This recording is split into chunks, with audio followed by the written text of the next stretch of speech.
Hello and welcome to this basic macroeconomics class. I am your teacher Muhammad Nadeem Sarwar. Today we shall start discussing consumption theories from macroeconomic point of view. For this we shall start with Keynesian theory of consumption. So let's start with the lecture. Students, the question before us is, how do households decide how much of their income to consume today and how much to save for the future? These decisions of the households affect economy both in short as well as in long run. In short run, consumption decisions influence economy as consumption is the largest portion of aggregate demand. Thus, any fluctuation in consumption also affects national income.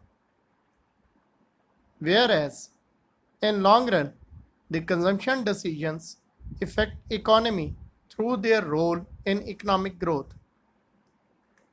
As per Solow growth model, saving rate, which is the proportion of income not consumed today, is the key determinant of long-run equilibrium of the economy. In its simplest form, consumption is a function of disposable income. Now we shall dig it deeper.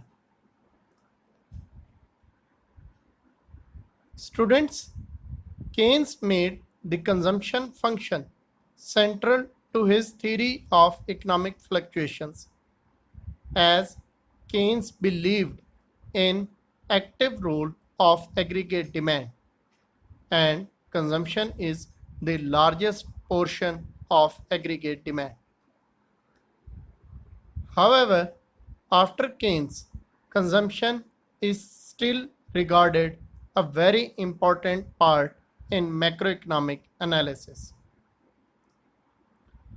According to Keynes, the marginal propensity to consume, that is, the rate of change in consumption to change in income, is between 0 and 1.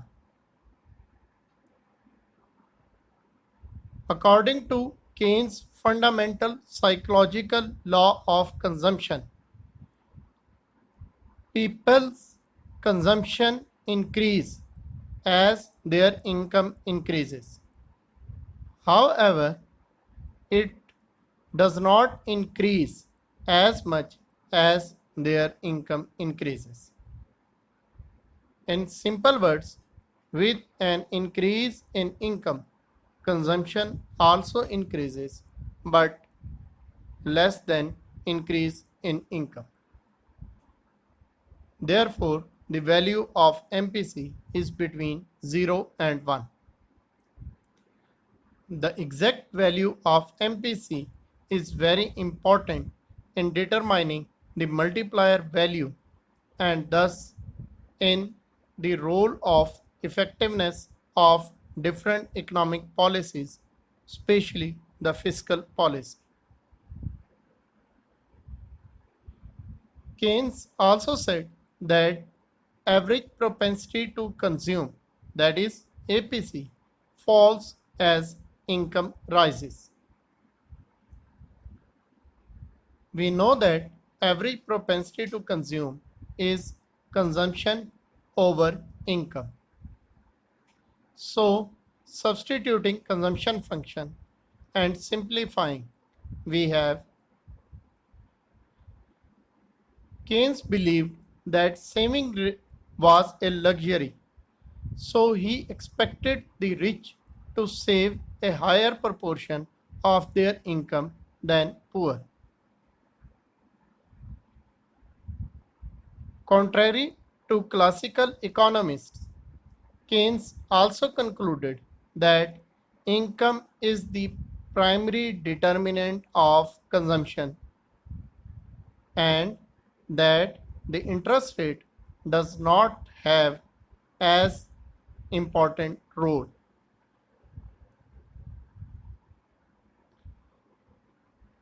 Just after Keynes proposed the consumption function, its empirical testing started.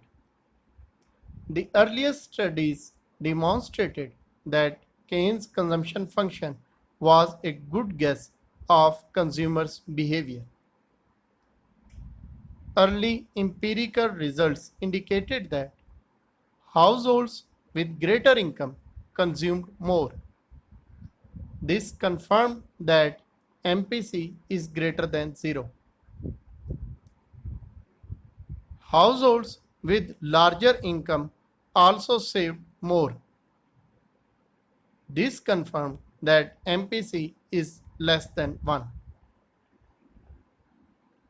Also, that higher income households saved a larger fraction of their income.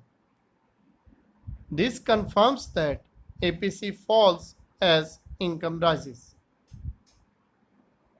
And lastly, that the correlation between income and consumption was very strong. It was so strong that no other variable, including interest rate, appeared to be as much important for explaining consumption.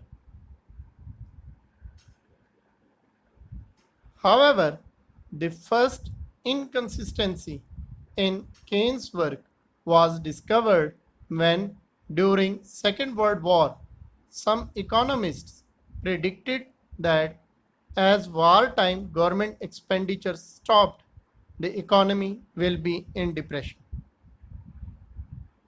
Based on Keynesian consumption function, they reasoned that with growth in income, households would consume a smaller and smaller fraction of their income. The consumption and therefore the aggregate demand will be low and the savings will be high. Therefore, there might not be enough projects to use all this saving. This might result in a long depression of indefinite duration, named it secular stagnation. This depression will not resolve unless government raises its expenditures to boost aggregate demand. However, fortunately for the people, at the end of Second World War, the country did not witness another depression. Income of the households increased considerably. However, saving rates did not increase largely. So, Keynes views that APC falls as income increases did not happen. Soon after the realization of this, the Nobel laureate Simon Kuznets constructed the new aggregate data on consumption and income dating back to 1869. The data showed that although income increased significantly, yet average propensity to consume was almost stable from decade to decade. The failure of secular stagnation hypothesis and findings of Kuznets presented a puzzle. This motivated economists to conduct further research in this area till now. Economists at that time wanted to know why did Keynes' thoughts on consumption hold up well in the studies of household data, but in studies of time series they fail miserably. Economists needed to explain how these two consumption functions could be consistent with each other.